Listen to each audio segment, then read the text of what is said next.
Разом з вами ми хочемо забезпечити їм найкращий догляд. БРІД. ЗСУ визволили село Новодарівка Запорізької області. Про це повідомляють Сили територіальної оборони Збройних сил України. Нашим військовим вдалося деокупувати населений пункт ще 4 червня. Утім, кілька діб рашисти безуспішно намагалися повернути Новодарівку. Раніше в Міноборони підтвердили визволення Сторожового на Донеччині. Це вже 5-й населений пункт, про деокупацію якого стало відомо від 10 червня. Про наступ ЗСУ і перші кадри звільнення нашої землі у хроніці 474-ї доби Великої війни від Ганни Рибалки. Державний прапор знову майорить над Сторожовим. І так буде з кожним населеним пунктом, доки ми не визволимо всю українську землю. У Міноборони зранку понеділка підтвердили деокупацію ще одного селища на Донеччині. А 35-та окрема бригада морської піхоти імені контрадмірала Михайла Остроградського показала історичні кадри. Подходите до свого складу 88-го окремого морської піхоти 35-ї бригади. Його населений пункт Сторожове. Слава Україні! Героям слава! Слава морській піхоті! Слава, слава, слава! Спочатку ворог оказав супротив, питався подавити нас своєю артилерією. Нам вдалося переламити ініціативу, взяти ініціативу в свої руки. І потихеньку, хата за хатою, почали звільняти село. Під час операції ліквідували близько півсотні окупантів. Ще 4 рашистів узяли в полон. Знищена й техніка ворога. Цей Урал був повний БК. Там він абсолютно був повний. Вони його кинули. Там зараз лежить, походу, член екіпажу цього Уралу. Я не знаю, але він вже не може нам також цього сказати. Вони потікали, все кинули. Згодом Запорізька окрема бригада тероборони повідомила на своїй сторінці у Фейсбук про визволення ще одного населеного пункту, але вже Запорізької області, села Новодарівка. Оприлюднили й фото. Зазначили, це сталося ще 4 червня, а численні спроби ворога повернути населений пункт під свій контроль, які тривали кілька діб, не мали успіхів.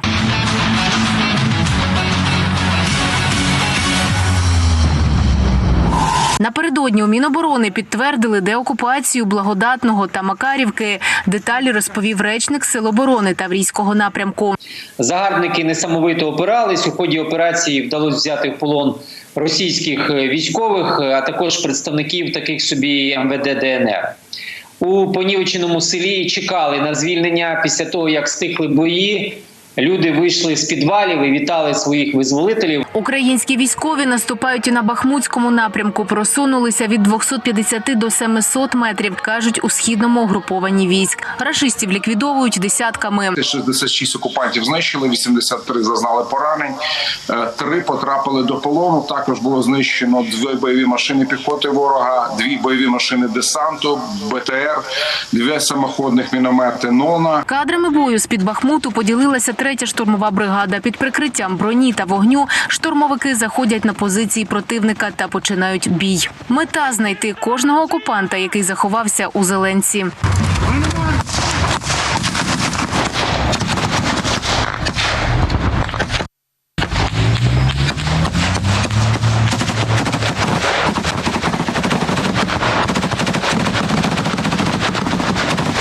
Розсипаємося! Не кучкуємося! Лимон! Лимон! Пошли!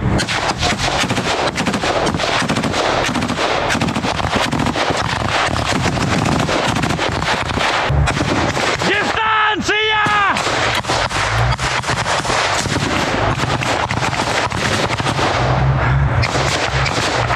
Розсипаємося! Дистанція!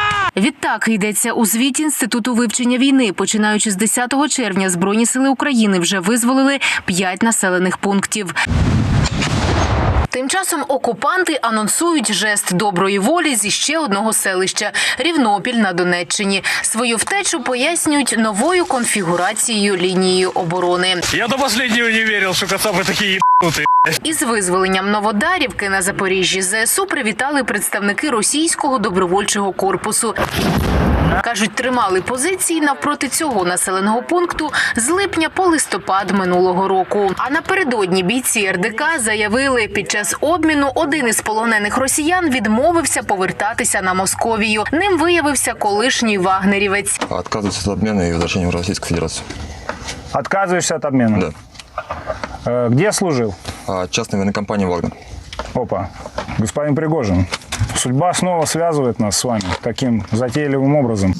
В разі, якщо військовослужбовець ворожої армії не хоче повертатись до путінської Росії, Україна не видає його. І так, одна з опцій – це є РДК, є Легіон Свободи Росії. Натомість жодних опцій для тих, хто прийшов на українську землю і складати зброю не збирається. Генштаб оприлюднив свіжі дані втрат ворога. За минулу добу ліквідовано ще 540 рашистів. Знищено 5 танків, стільки ж бойових броньованих машин, 10 артилерійських систем, 7 ворожих безпілотників, 10 одиниць автотехніки та 1 одиницю спецтехніки.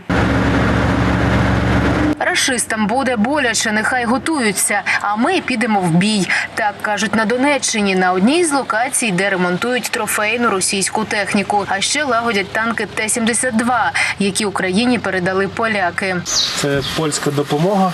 Прийшов в такому вигляді, вже, правда, повоював багатько, але потихеньку борта закриті наполовину динамічним захистом, а далі будемо доварювати статичний захист по бортам і по башні, там, де немає, де башня не захищена, будемо там теж трохи наварювати. Це, до речі, подарунок від Русні. Т-72, Б-3, аджати на Херсоні. Всю техніку ми поставили в стрій, вона готується, всі ми готуємося до того, що вона піде в бій. Оркам буде больно, а наша Україна буде повертатися, всю нашу територію буде повертатися назад. Ганна Рибалка, 5 канал.